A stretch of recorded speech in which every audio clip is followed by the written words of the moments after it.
I'm recording this. Yeah, I am good. Waiting for a couple people to join. Somebody just messaged me about the link. Maybe I can give it to her in a text message. How is your day? Good. Ronnie's here. She helped me repot several of the plants. Oh, wonderful. I feel like she helped me save some lives. There was one plant where the soil just smelled so bad because there was no drainage. I had one of those too. Yeah, the roots were just suffering. And then is it better now? I hope so. It feels happier. Everybody almost. Hi, Rania. Hi. This is my friend Rania that I have done yoga with. I met her through Dharatma. Yeah. How are you, Hi, darling? Lady. I'm good. I miss you a lot. Yes. Are you traveling right now or are you home? I miss you too. No, I'm home. Oh, okay, good. So we can hang out soon. Yeah. Wonderful. I'll just give it a couple more minutes just in case there's people trickling in. I know that a lot of people signed up for this workshop, so inshallah, some of them are coming. Okay, I'm gonna just turn my camera off and make myself some tea. No problem. Okay. And I just saw some emails, so I'm going to send a couple links in them because I can easily. One moment, everybody. Rania, where were you just recently? Because you were somewhere, weren't you? Mecca. Yes. How was it? It was great. Wonderful. That's so cool.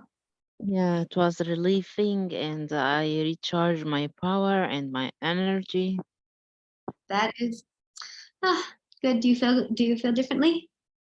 Yeah, a lot. You know, more calmness. I'm so happy for you. That's great to hear. Hello, Maya. Welcome. How are you? Good, I'm fine, thank you. Are you Maya from my school or are you Maya that? Yeah, okay, just checking. Yeah. Sometimes I'm like, I don't know people's last names and their emails and stuff.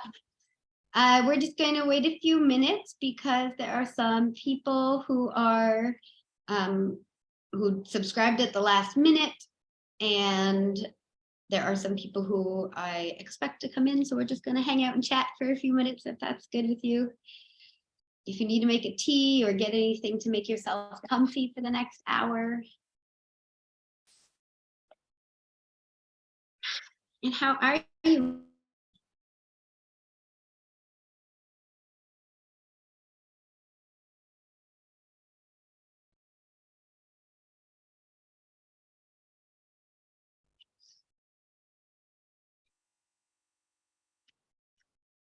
I'm really excited today to share all of this information with you.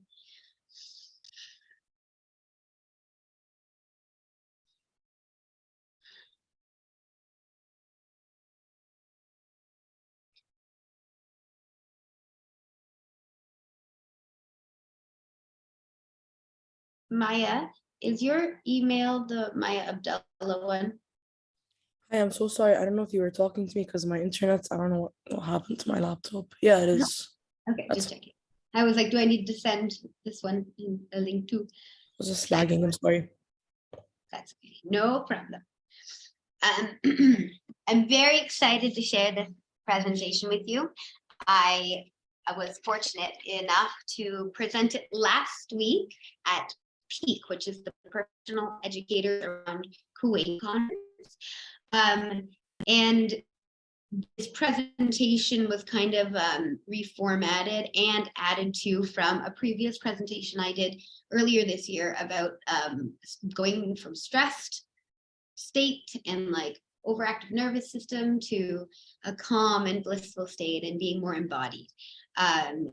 I did a group program, Stressed Out to Blissed Out. It was a 12-week journey and Heather joined me on it. It was a beautiful journey. where we did go from stressed out to blissed out, and I taught people the different tools and strategies that they could use to live a more embodied and peaceful life. And then amazingly enough that I realized how I was operating within the work that I do, I kept coming back to my signature program, which is Heart's Home. And honestly, the Stressed Out to Blissed Out program follows the same process. And so I decided to go back to my original name of Heart's Home, and I'll tell you why in a minute. And then I also decided to turn it into more of a group program with a membership option, because I realized that different people are looking for different types of things, and there's different access points for everybody. So right now I have 2 membership options that are allowing you to join this whole process. This is just going to be a snippet of it and like an overview. But if you want to join us, I have 2 levels of membership right now. One is sitting on the shore, I call it, and it's like dipping your toes in almost. It is the idea where you come and you practice yoga with me, because that is how I really get into my body. But it's not just yoga, it's breath work, yoga, some meditation and mindfulness. It's all packaged into a yoga class once a week. And this is online so that people can do this from the comfort of their own home. And a monthly workshop, and the monthly workshop is similar to this format where it's a presentation style. Sometimes there'll be more activity based things to do and more guidance, and every month you'll deep dive into a topic that will help you align your life, your energetics, work on manifestation and mindset, and just all this beauty. And then the next level of membership is that, plus access to a self-coaching portal that I will teach you the tool that I use daily, or at least a few times a week, because I'm human and I don't always do it daily. But using this tool that I use a few times a week to help me really make those deep neurological changes and rewire and reprogram my brain to get more in alignment and start living from the version of my highest self. So in that level of membership, you get access to that portal, that membership portal, and the journal that goes along with it that I have created for you. So is everybody here at their screen? Yes. Yes. Yes. Okay, cool. I will be sharing with you throughout the presentation how these things are connected with the membership, so that you can really see why that part and why I do the membership and why I'm telling people about it. I'm really excited to share these things with the world. So let me share my screen with you. This one? Yeah. Oh, cool. My Arabic subtitles are on. Rania and Maya, is this helpful or distracting? For me, I it's can't read okay. Arabic anyways, so it's fun. Okay, I will leave it there. And it's fun to watch, actually. This presentation for you, my loves, is about the power of breathwork and mindfulness. There are going to be pieces and some of the examples that I give will talk a lot about education, because I am an educator and a couple of you are educators. So I'm keeping that spin on it right now, but I will also be providing examples of how you can use it if you're not an educator. And so just to give you a little brief background about me, I have been an educator for 18 years. I was a psychology assistant, homeroom teacher, a curriculum coordinator, a grade level leader, and now I am a single subject teacher. I also taught many other things outside of an like a school setting. And so right now, what I love to say to people is that by day, I'm a KGPE teacher at the American International School of Kuwait. And by eve and by the weekend, I am a holistic wellness practitioner, a teacher and a guide for all things yoga, breathwork, meditation, mindfulness, mindset, and manifestation. These are the things I'm so passionate about. And I think of it as living a yogic lifestyle and a Reiki lifestyle. So I blend those two together a lot and then really all the other components are just part of living those different aspects of what it means to be in alignment and to be living by feeling fully authentic.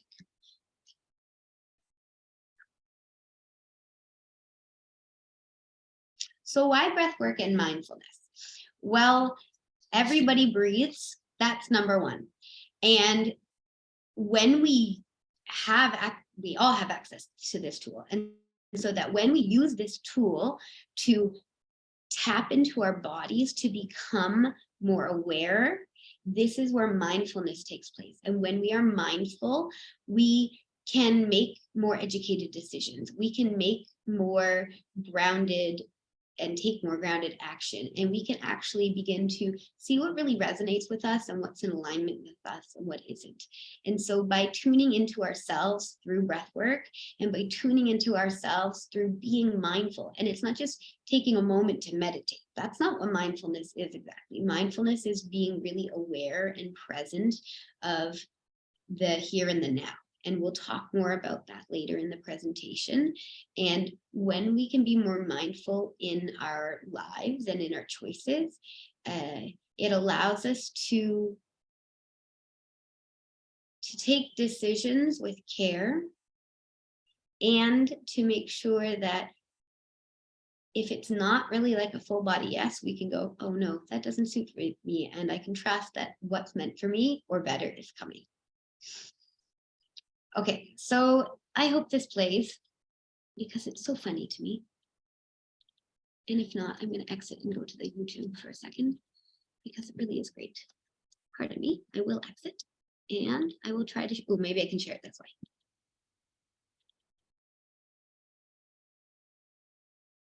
Nope. I think I just undid the thing I wanted to do. That's okay, internet. Grinch yoga.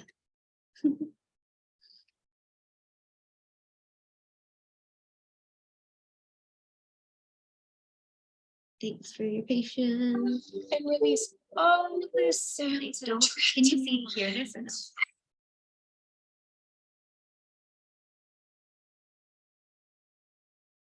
Sir, are you okay?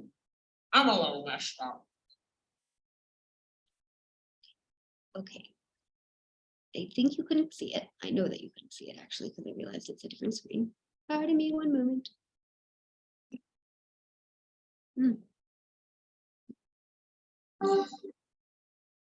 Hello. Where is the button?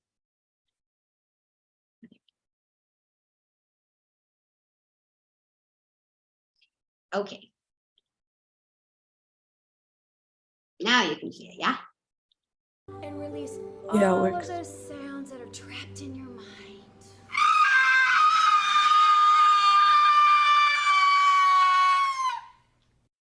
Sir, are you okay? So this is just a really silly example, but it's so true at the same time that we have so much stuff trapped inside of our bodies because we have lived experiences. And really what's trapped inside our bodies can be classified and called trauma. And so when you have trauma trapped inside your body, being able to move it out is so important to getting to that place where you are living in alignment with your life and where you're feeling really connected to your purpose. So we're going to talk through that, and I'm going to teach you different ways that you can release this stress and this trauma from your body.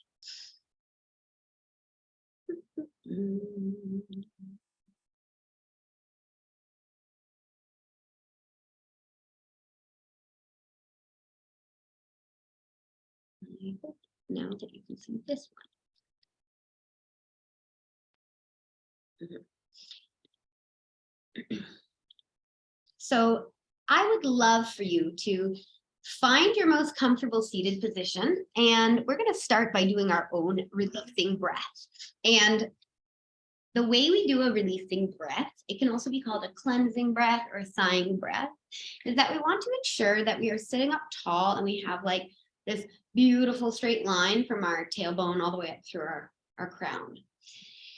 And you're going to inhale moderately through your nose. It doesn't have to be like a huge inhale. And then hold on to the breath, retain it. And consciously relax your muscles. Think about relaxing your jaw, shoulders, your abdomen. And then bring the attention to the back of your throat and exhale through an open mouth with a sigh. So it'll look like this. And I'm thinking of consciously relaxing now. And then I sigh it out. And you can make as much noise as you want. You can scream it out like the Grinch. So whenever you're ready, find your comfortable seated position and just take one regular breath that you're sitting here doing. And then all together, we'll breathe in through the nose. Hold it for a moment, relax everything, and then sigh it out. And we'll do 2 more of those. Inhale through the nose. Hold it, relax, and sigh it out. And then a 3rd one. Inhale through the nose. Relax your shoulders, relax your forehead, relax your jaw, and then sigh it out. And then just return to your regular breathing right there. So this breath work is great to use whenever you're transitioning. It's great to use whenever you're feeling tension, especially when you're feeling rushed or panicky or anxious or like flighty. And if you also need to just focus and kickstart something. So the way it works is that we're drawing in the fresh prana, the energy into our bodies. And then when we hold that breath, we retain CO2 in our lungs. And this is a natural tranquilizer to our body. And it allows us to calm down and feel softer. And then when we're present, because we're focusing on our breath, we're able to just be in the here and the now on that moment. And when we sigh it out with the noise, we actually feel as if we're releasing something that we no longer need. So this is the beauty of the releasing breath. You can use this with yourself. You can use this with students. You can use this with family members. Anyway, so I invite you then right now for the next 40-ish minutes to be an active participant in this workshop. You're in your own space. Nobody's looking at you, or maybe they are, but maybe you're comfortable with that. And just be really ready to engage and be present with the material. I've designed this workshop for you to be the participant and to actually try out some different things that you can use in your own life. And I'll give you some tools and strategies that you can take away with you. You can use these practices however works best for you. You do not have to use them like a carbon copy or exactly so. This is an invitation for you. So please take whatever resonates with you and just let the rest be left behind. So on this screen, you can scan this QR code, pardon me, and it will take you to the resources section on my website. And on my website, you can also see the couple levels of membership that I have in my program, and you can check out all the details about the program. So from the website, from this link, you can actually just go to the menu bar at the top and look at the membership and all the different things that are included in it and see if it's something you're interested in. These resources are free for you to use. You can adapt them as you see fit. And we'll just do this self check-in right now. And you don't have to write anything down. You don't have to draw anything. But if you'd like to, please feel welcome. So I'm going to invite you to close your eyes. If it's not comfortable to you to close your eyes, just soften your gaze by looking past the tip of your nose. And take one releasing breath in through your nose and sigh it out. Now just breathing in through your nose and out through your nose with intention, using a nose breath to regulate our nervous system. And take a moment to become aware of yourself, really noticing where you are in this present moment. Feel your body connected to your seat wherever you are. Feel your hands wherever they may be. Notice the breathing and the temperature of the air as it passes in and out through your nose. And check in with your physical body, noticing how it feels. Is there any area of tension, pain, discomfort? Is there any area that feels really nice or really good or relaxed?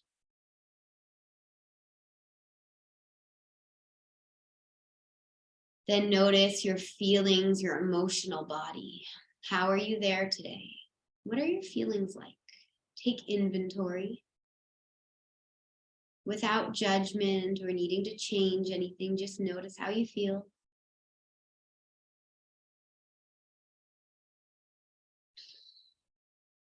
And then checking in with your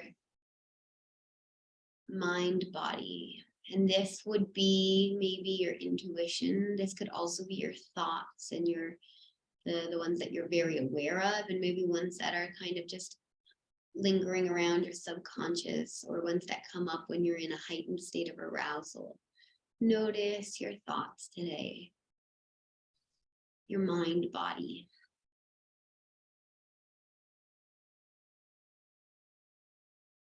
And if it's in your practice, you could even check in with your spiritual body, whatever that might mean to you.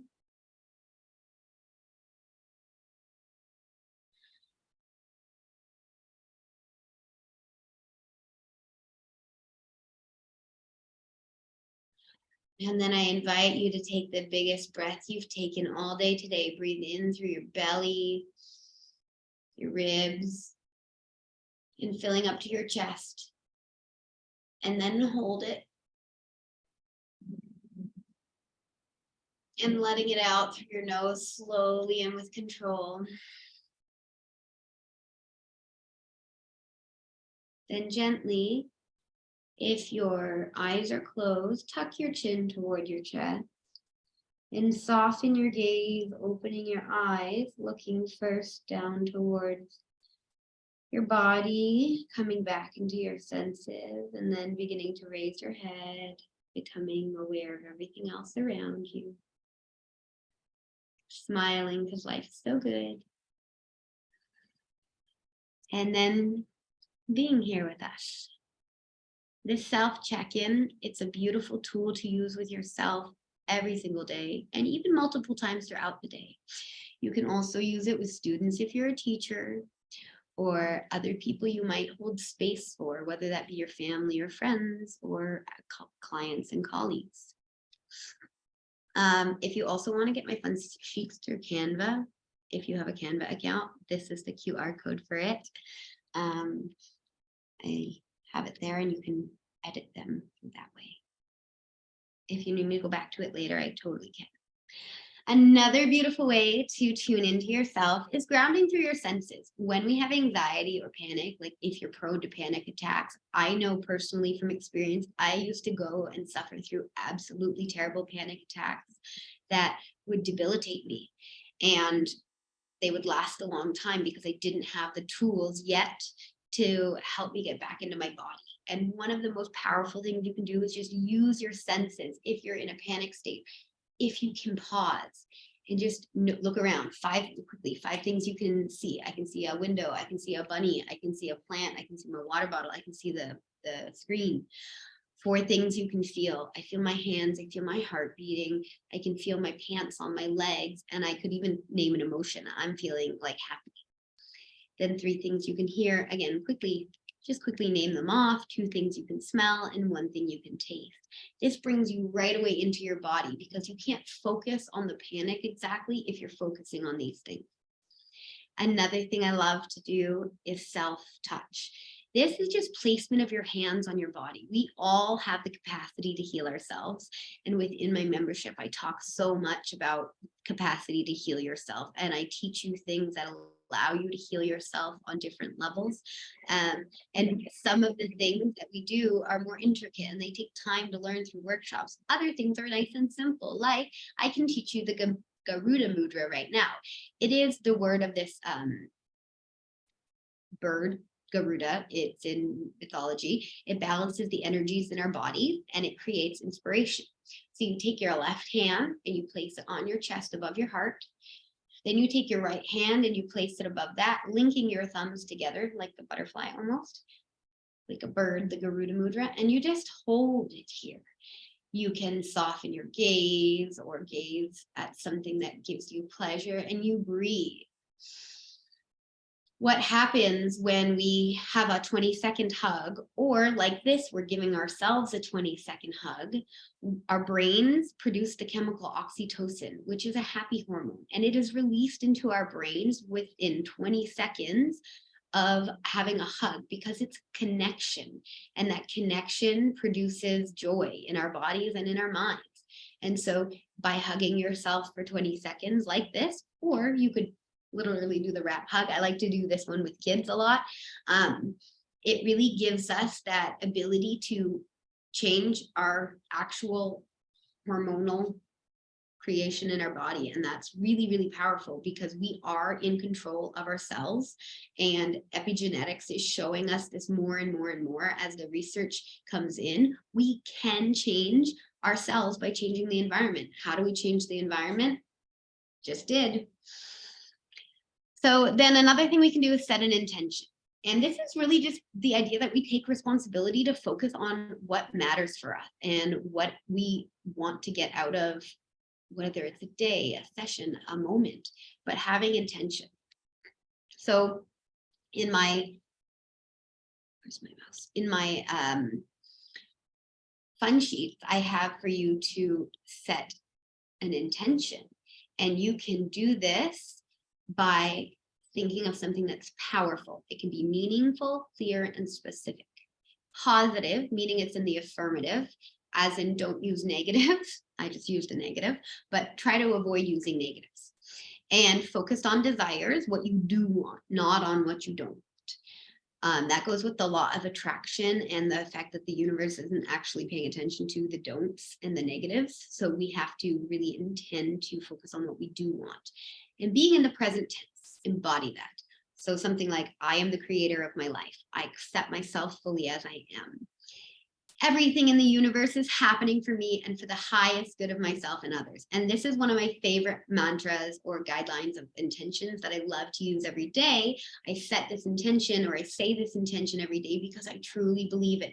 Even in the worst moments, I try to remind myself, everything is working out for my highest good. This is just part of my journey to get there. And so there's some other examples. And I encourage you to right now, if it's suitable for you, to create an intention. I'm going to just give you 2 minutes to set an intention for the rest of this workshop and possibly for the rest of your day. Go for it.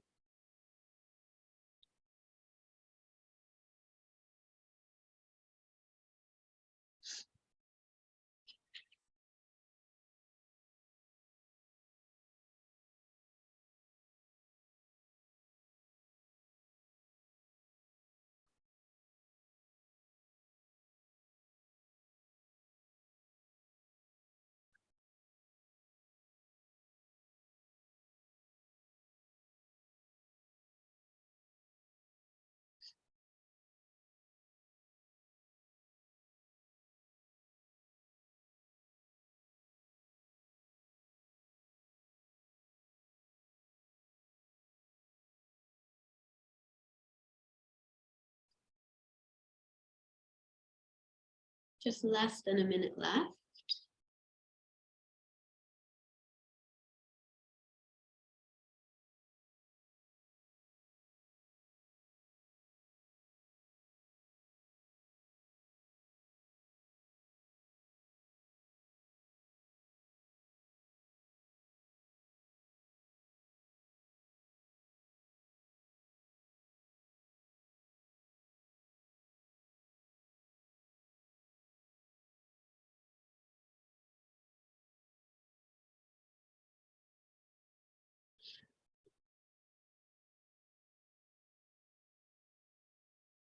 Okay.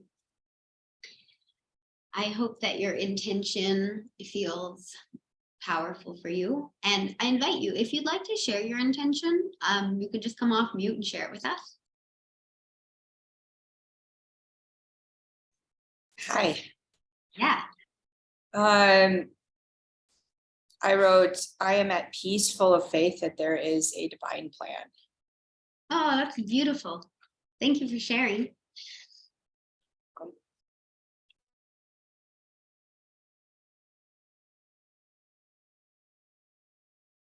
Okay, so then let's talk about the rest of the workshop objectives. I want you to understand stress and the stress cycle, and I'm going to walk you through that. I want you to learn about the nervous system regulation and why this is important. And like I say important, but I mean crucial, and I mean life-saving, because it really is, and it will change everything. To practice different breathwork techniques so that you can apply them to yourself or those you teach or those you know, and you get out of your head and into your body, which we call embodiment. And I want you to walk away with some practical exercises, tools, strategies, methods, activities, and fun sheets, and so much more for breathing and mindfulness in order to increase positive learning outcomes or positive life outcomes. It doesn't have to just be for teachers and students. Also, I'm going to talk to you about how we use some of these tools and strategies within the Heart's Home membership.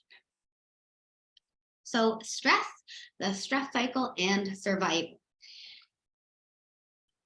Use the little emojis on your thingy, your panel. If you've ever felt stressed out, you can use the raise hand emoji, you can use an emoji that resonates with you, but let me know, have you ever felt stressed out? Awesome. Okay, now raise your hand if you felt stressed out today, or emoji me.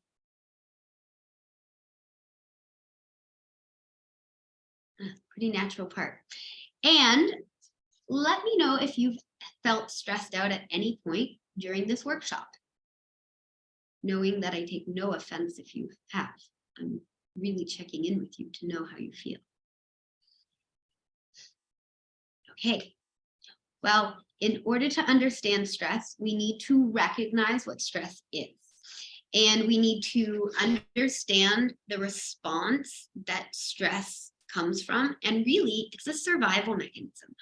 This primes us to respond to threats. And our brain was designed to keep us safe. Our body was designed to keep us safe.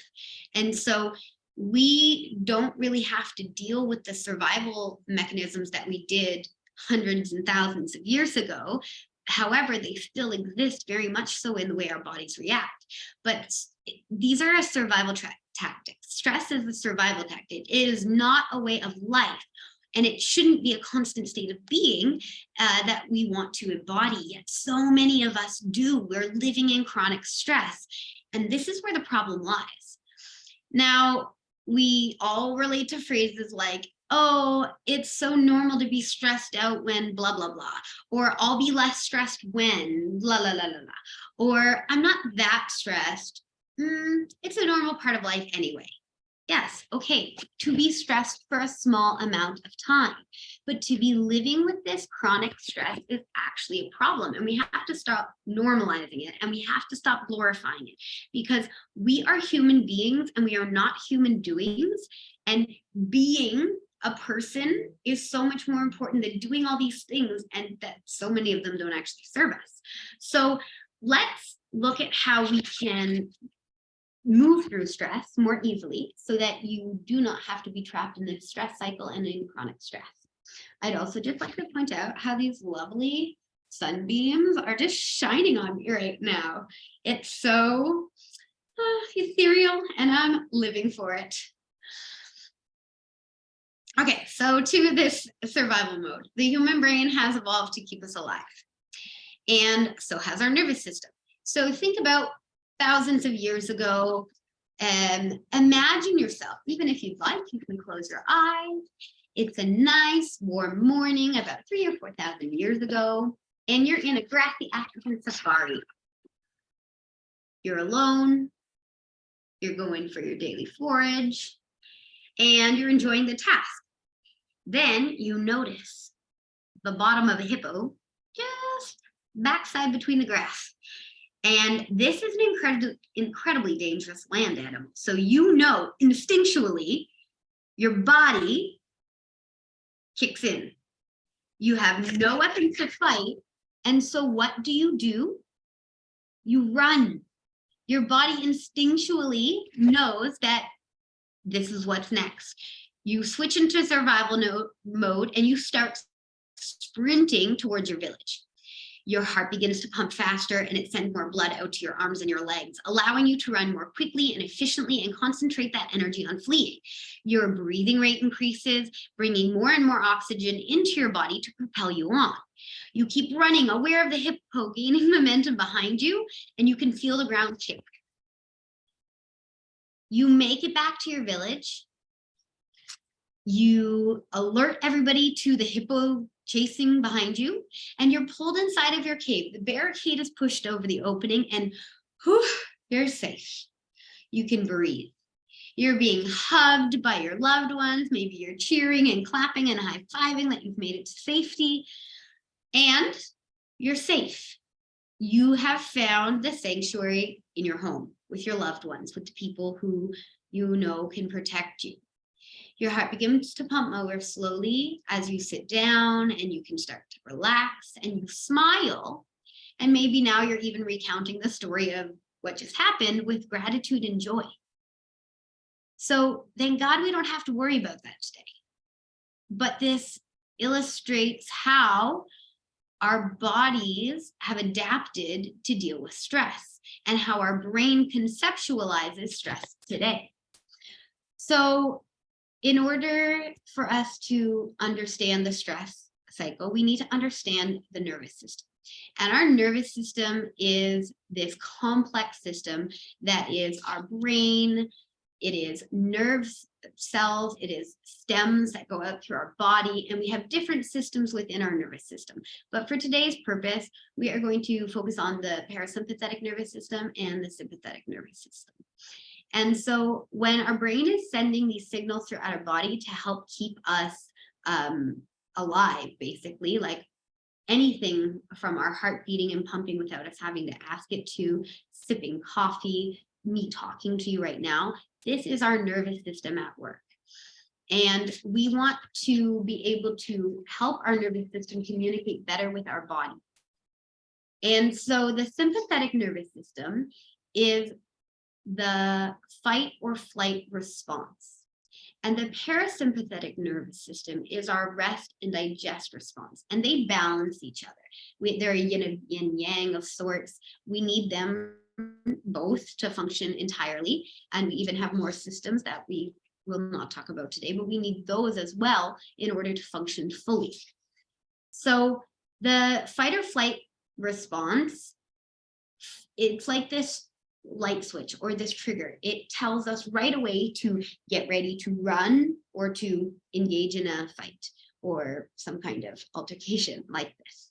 In these moments, our brain sends signals to our body and our heart does start to beat faster. Our breathing rate increases, and different hormones like cortisol, epinephrine, and norepinephrine are starting to rush through our bodies. Our brain produces these chemicals and they rush throughout our bodies.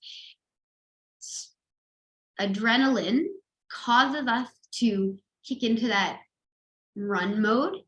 Our heart is really beating fast, and cortisol is our primary stress hormone. And it's okay if we have cortisol beating through our system for a small amount of time, but over time, cortisol has a really harmful effect on our body. So if we're living in chronic stress, this is building up in our body. And so what happens is it increases sugars or glucose in our bloodstream, and this enhances our brain's use of glucose, which is really important because when we need to fight or flight, we need to have the availability of these substances to repair our tissues in case something happens to our body. But it also curbs functions like digestion. And so if we have a buildup of cortisol in our body, our body isn't as able to digest food and process food. And this is actually where we get that buildup of excess belly fat. It's also where we get that buildup of plaque in our arteries. And so cortisol is super harmful. It can cause heart disease. It can cause obesity. It can cause like such a range of health issues that it's really terrible. And you can see the rise in these problems, especially since COVID has happened, where people are feeling more stressed out, or they have put on some weight because they were living in chronic stress for years. Like, it's a real thing. This is not your fault that you're a bad person or you're unworthy or somehow like not doing things the right way. No, you just don't know exactly how to get out of the chronic stress cycle, or maybe you didn't even know you were in it to begin with. This is something that I talk a lot about in my membership and in the Heart's Home Signature program, because I was living in chronic stress for 7 years. My body was literally shutting down.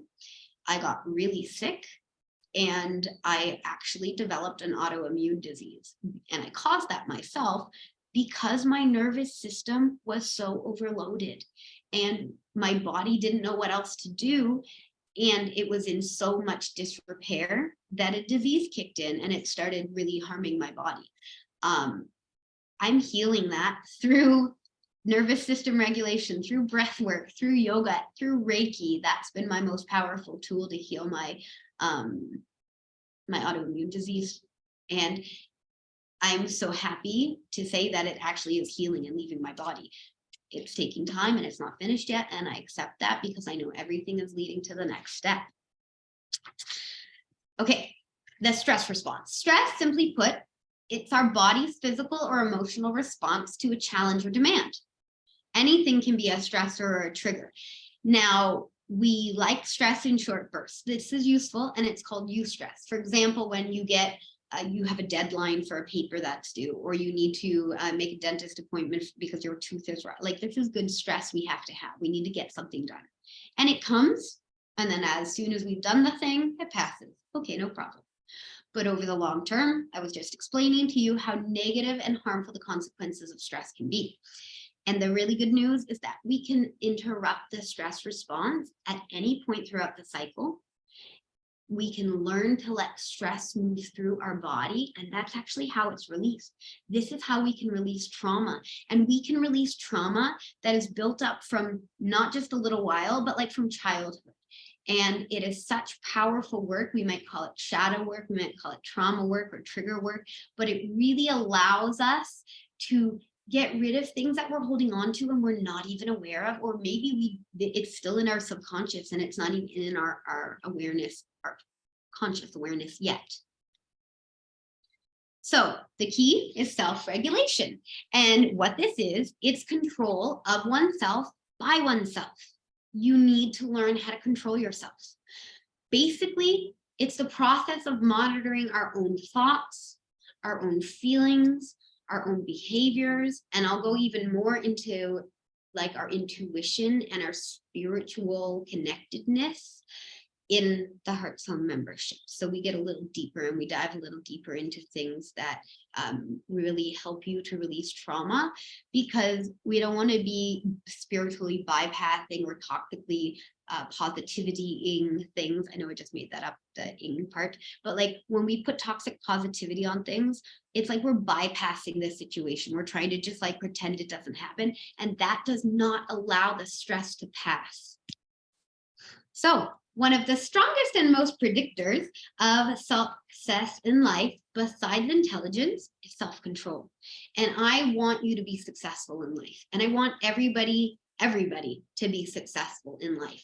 And so if you can just teach a little breathwork tool to somebody who's having like a bad day, you literally have the power to change their life. And you might not feel like it, but if you teach them one little breathwork trick, they might be like, wow, that did change. And then they'll use it every single time that they're having an issue. Good self-control allows you to avoid temptations and to pursue your goals, because you will act according to your values, which will lead to positive outcomes. And when you have higher self-control, it's associated with better education, better health, better employment outcomes, greater financial and overall well-being. Like, this stuff is gold, my friends. And if you haven't yet learned to control yourself as an adult, it's okay. Because honestly, I just learned how to do this I started learning how to do it 7 years ago. But I really only got the hang of it probably about 3 years ago. And it's been instrumental in helping me to grow as a human. Now, imagine yourself teaching self-regulation on purpose, whether it's to you or to somebody else, or just embodying it. Imagine learning and teaching how to observe oneself in order to plan and to observe and to monitor and to adjust and reflect and ultimately regulate your nervous system.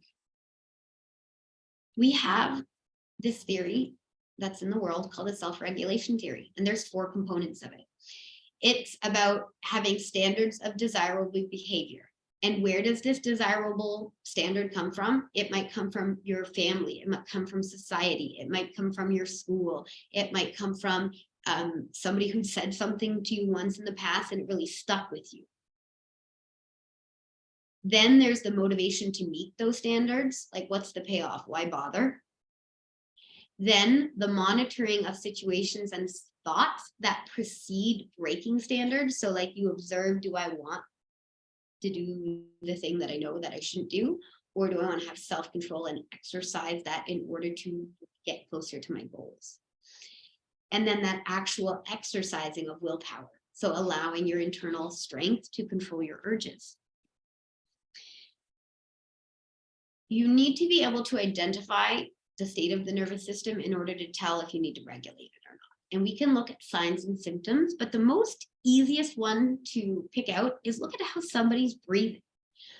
Right now, my nervous system is shwaya dysregulated only because I'm excited and I'm talking quickly and with like passion. But I know this because I'm breathing and my breath is mostly coming from up here. I'm not breathing big, deep, rattly breaths right now.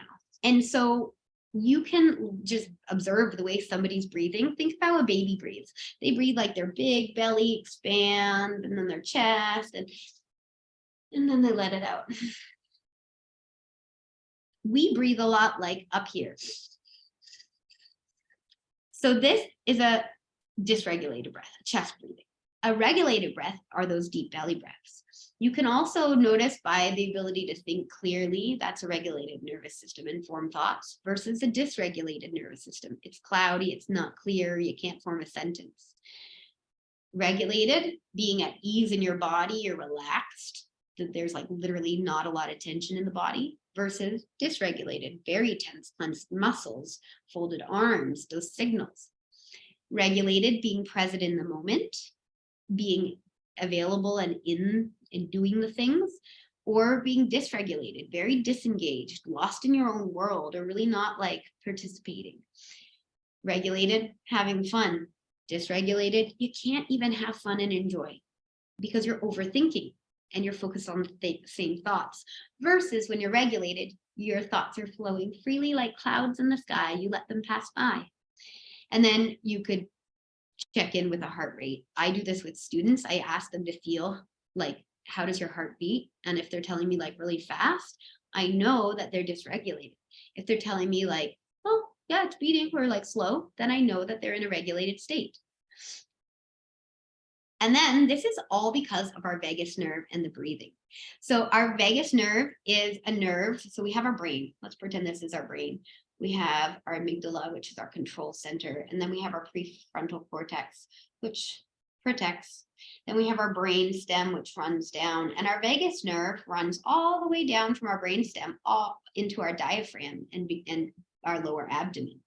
And so this is our magic power on for the parasympathetic nervous system, which is our rest and digest system. When it's stimulated, the vagus nerve tells us that it's safe to exit the fight or flight mode and calm down and be in a rest and digest state. And the beautiful thing that is that we can stimulate our vagus nerve through movement or physical activity, breathing, literally just breathing can do it, social connection, and laughter. So let's go back to that hippo example that I gave you. stress was moved through that person's body who was running, or you, and you were able to move through the stress cycle because all of these things happened. Movement, you ran. Breathing, you're breathing, of course, and then you're breathing really fast when you're running away, but then when you get back to your cave, you're able to calm down and your breathing returns to a normal rate. Social connection, when you signaled to your villagers that you were coming and they grabbed you into the cave and they protected you, you had a social bond, and that social bond stimulates our vagus nerve. You were laughing, you were high-fiving, you were recounting the story. Joy and gratitude also bring us into social connection and help us to raise our vibration and stimulate the vagus nerve. So I just kind of said all of this, but to see the evolutionary perspective, we need to move. It lets us release stress. We need to breathe because that CO2 balance and rebalancing allows us to naturally tranquilize ourselves and to just be present and calm. And the social connection, when we celebrate and we're with others, we can feel really engaged. So let's try 2 breathing techniques. I'm going to show them both to you, and then we'll do them together so that you can experience some of the practice. And we'll actually start with the first one that I taught you. This is the equal ratio breath, and it's exactly like it sounds. You inhale and like this picture on the side, inhaling for the count of 4, holding for the count of 4, exhaling through the count of 4, and holding the breath at the bottom for the count of 4. And that just kind of looks like not breathing or like sucking it in. We're breathing through the nose, unless otherwise I tell you, because our nose breathing is what really gets us down deep into that belly breath. The next breath is called alternate nostril breathing, and in Sanskrit, it's called Nadi Shodhana. Nadis are the channels in our body, and we want to purify them through this practice. Shodhana means purification. So we use a mudra, and this is called Vishnu mudra. You put down your peace fingers, like the ones you go peace, you put them down, and you leave the other fingers up. And then you're going to use your left finger to block the left side of your nose, and your right thumb to block the right side of your nose. And you will exhale out, and then we'll inhale through the left, plug, hold, exhale through the right, hold, inhale through the right, plug, hold, exhale through the left, plug, hold. And I will give you all these cues. You do not have to remember this, but I just wanted to show you what it looks like. And we'll do our holds for the count of 4. This is a beautiful practice to practice in the morning on an empty stomach. And it's so centering because what it does is it balances our energy channels and it allows us to ground in. Now, in my membership program, whenever we do yoga, these are things that we start with. We're going to start with breath work. We start with mindfulness. We start with tuning into our body. And I also will be hosting those master classes, the monthly workshops about different breathwork techniques or ways to create your own breathwork practice and just different things that you can put into your life. All right, so I'm gonna put some music on, and yes? Did somebody say something? I'm gonna put some music on, and we're going to breathe and just enjoy the music as we breathe. Breathe easy, here we go.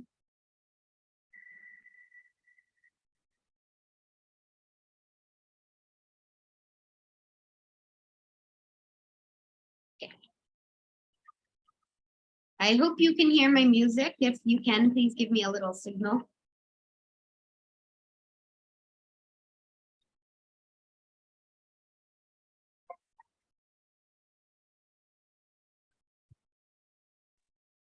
I can't hear it. Okay. Thank you for telling me. I will put it on the computer instead. Good to know.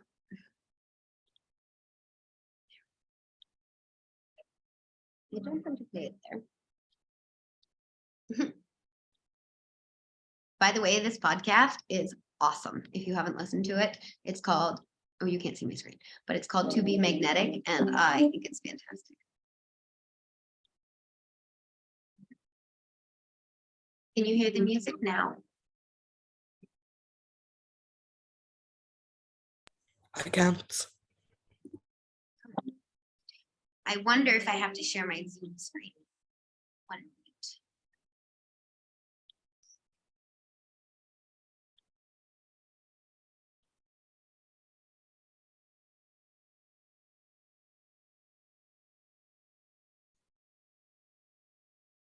Can you hear it now?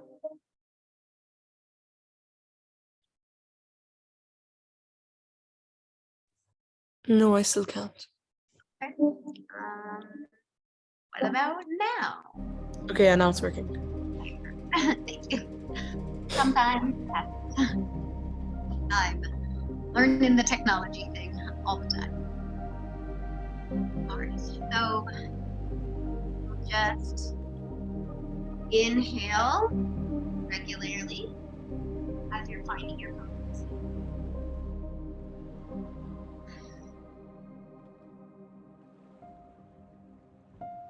And then inhale deeply through the nose. Hold it at the top. And sigh it out. And again, like that. Inhaling deeply through the nose.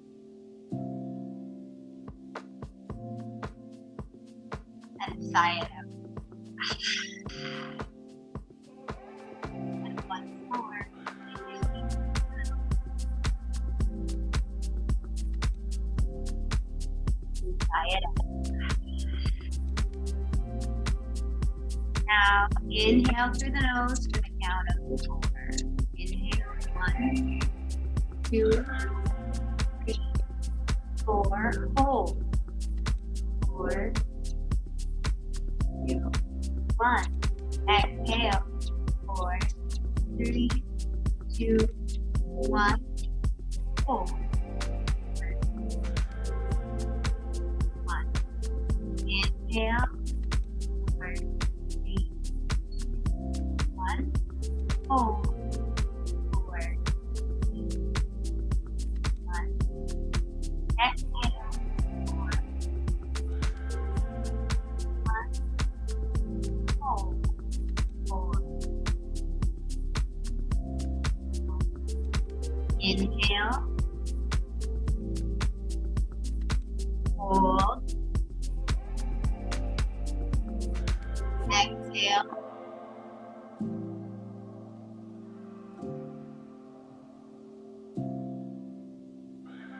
Inhale.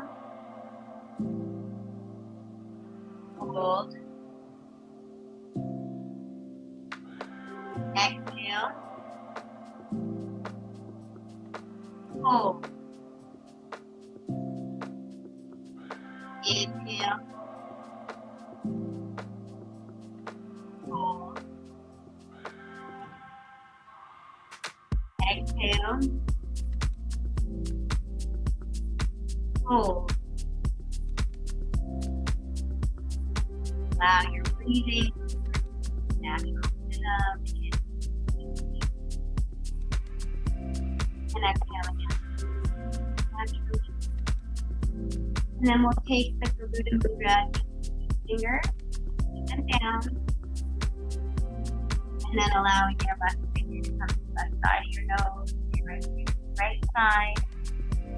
Just exhale all your air out, either plugging nostrils. Then we'll inhale through the left side. Plug the left nostril and hold. Exhale, open the right nostril and keep. And then plug the right nostril and hold. Open the right nostril and inhale. Plug the right nostril and hold. Exhale through the left nostril. and hold through the left nostril. Inhale through the left. Hold. Exhale through the right. And hold. Inhale through the right. And hold. Exhale through the left. And hold. Exhale through the left. And hold.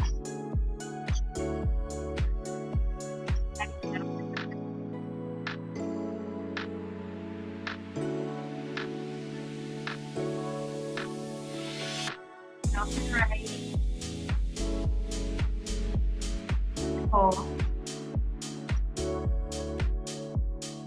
Exhale to the left. Hold. Release the mudra and breathe like you want. Close your eyes. Notice how your body feels. Feel the sensations within your body following. Notice. Maybe there's a place in your body you feel. Maybe it's all over. Maybe you feel color.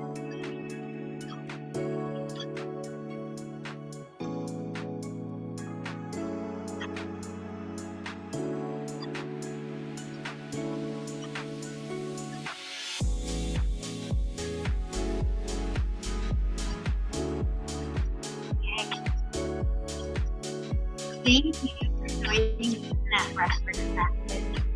Stop my music now. It is just one way that you can tap into your body and come into yourself.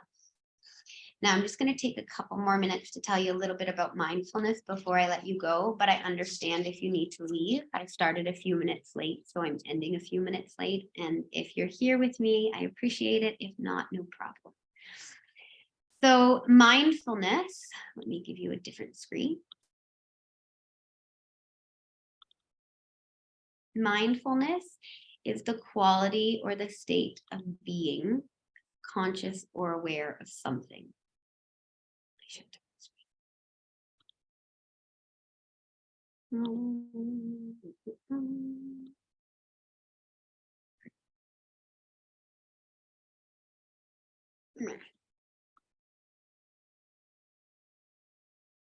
Okay, well, you're going to get this version right now, and that's fine. So we can be mindful, and we have so many benefits for that, for being mindful. It is increased focus and increased attention, increased self-control, increased classroom participation or life participation, increased compassion, and improved well-being. And it's also about decreased emotional reactivity, decreased levels of stress, depression, anxiety, disruptive behavior, and wasting of time. And you can literally relate probably to, I don't have time for that. Well, actually, we can create more time in our lives by being mindful of the way we spend it in the first place. So when you have self-regulation, you have self-control. And willpower is a limited resource that is capable of being depleted each day. You only get a certain amount of this cognitive peak mental energy each day, and most people don't even know that. Your ability to self-regulate is best when your cognitive fuel is at its fullest. So this is usually when it hasn't been tested yet. And when is that? Our morning time. Distractions and decision fatigue and temptations actually deplete more cognitive fuel than other things. And so it's very real to have decision fatigue and to have temptations get to us later in the day.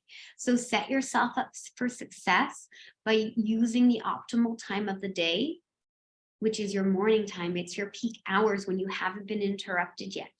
Setting up routines and rituals that support you in your goals and in your life. So the first 3 to 4 hours of the day are the most effective to achieve a specific goal or task that requires your concentration or focus. So obviously we work and we have jobs, but you can set yourself up for success by waking up half an hour early, an hour earlier, to use 1 hour of your day for something that you desire, for something that you really want. Maybe that's working out. Your temptation hasn't been tested yet. You're going to get up and you're going to work out because you're going to be committed and make it a habit.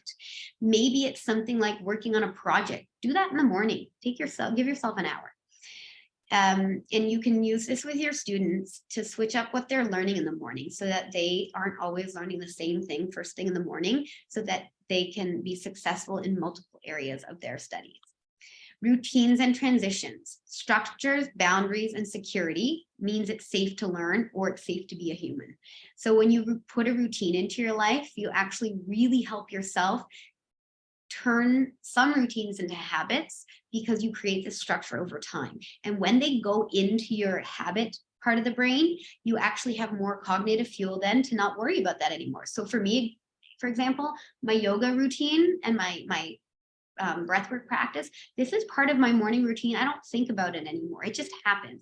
I don't have to make a decision if it's going to happen or not. It does every single day, and I know it's going to, but it took time to get it there. Rituals. You can make mundane tasks enjoyable. For example, if the walk to work is boring, put music in your ears, listen to a podcast. If getting ready in the morning and like trying to figure out your life is not fun, listen to affirmations that boost your self-esteem. Listen to a meditation while you're brushing your teeth. You don't have to be sitting there on the mat in order to meditate. You can have an active meditation. And breath work is the key to teaching self-control. It is accessible, easy to use, and it's possible for everybody to learn. So please take advantage of that.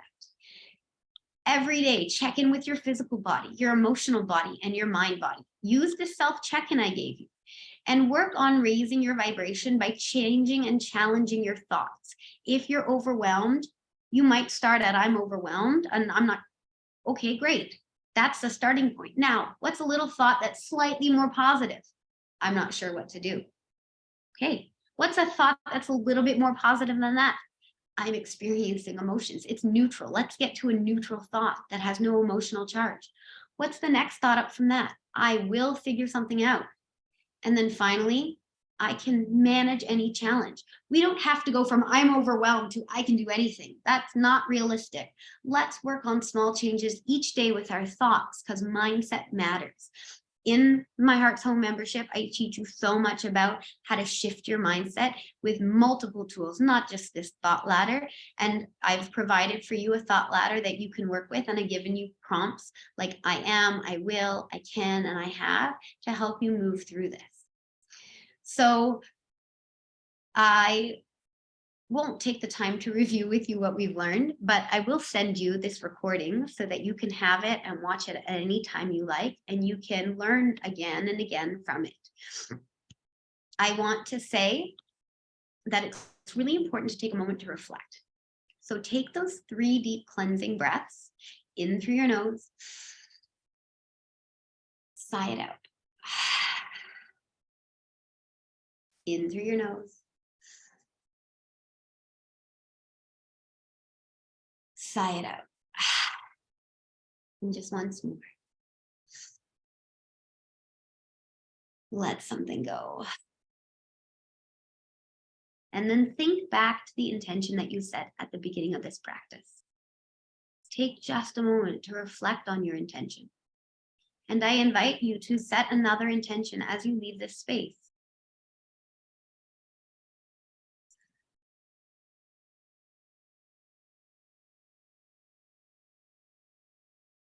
And then I invite you to bring your hands to your heart center in Anjali Mudra or prayer pose. And to tuck your chin, bowing it down toward your hands in a reverent bow. Take a moment to say thank you to you in your head or in your heart or out loud for carving out this time for you today, for taking this moment for you to learn and hopefully to have some tools that can actually change your life.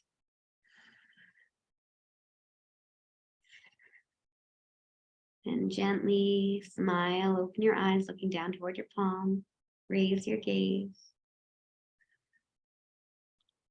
And from my heart to yours, I want to say thank you because it's really, really out of gratitude that I want to be here and say what I'm saying. It's gratitude for what I've learned and all the people who've taught me before. And I want to share this with the world.